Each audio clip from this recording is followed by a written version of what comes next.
I have the privilege today to interview Dr. Aron Harilela, the Chairman and CEO of the Harilela Hotels Limited. Aron, how does a large family like yours manage both the family business and family office in such an effective manner under this harmonization of a sizable family of over 100? What we do in Hong Kong very well is because of our character over here, we like to govern by consensus as opposed to conflict. So to try to actually institute the same type of consensus-driven challenges, the consensus-driven decisions that were made in generation one, where there were siblings, into generation number two, it's very important to get corporate governance, and incredibly good corporate governance, because consensus doesn't come naturally. To work systematically, we need to understand how decisions work, and the only way to make decisions work and to implement those decisions is by good corporate governance. We know that in this world today. There's literature everywhere, and we have adopted this in Hong Kong. Right, Aron. So what are the challenges you have faced in the past and how you dealt with them? And can you share with us how do you manage this effectively and in a balanced way?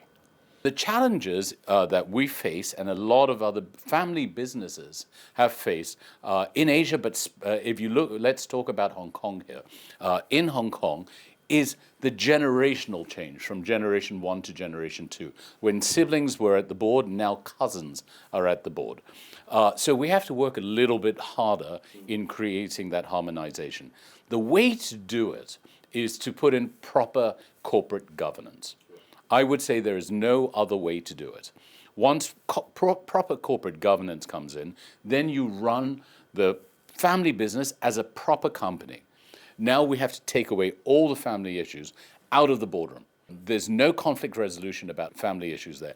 It's all about strategy, corporate governance. So implementing good corporate governance at board level and at corporate level is the key to creating harmonization and dealing with the challenges of an intergenerational change. Reflecting on a century time, can you share with us the stories when your family moving from India to Hong Kong and the beautiful stories behind that? So we moved over here in 1930, 95 years ago. We're nearly 100 years in Hong Kong. But before that, actually my paternal grandfather was in China. And his mother back in India was not very well at all. So he took the train and he went back to India. But before he arrived, they'd cremated his mother.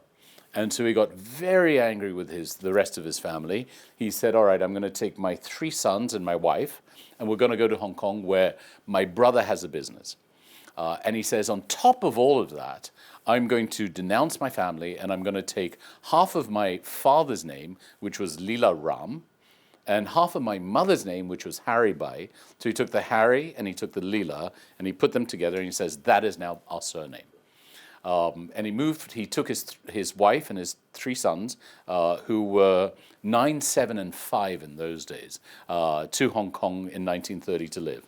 And that's why actually, interestingly, there's only one family in the world with our name, Harry Leela. When he moved here, actually he had to start his business all from scratch because his brother, who had been running the office here in Hong Kong, had run away with all the goods and all the money and all the accounts and everything. So he had to restart again. So from quite a wealthy family, we became a very poor family. And they were living in one flat in Sham Shui Po in the 1930s. Eventually, we got into the tailoring business. We were producing 600 suits a day from 900 tailors. And we got into the hotel industry incredibly by default, because we were producing so much.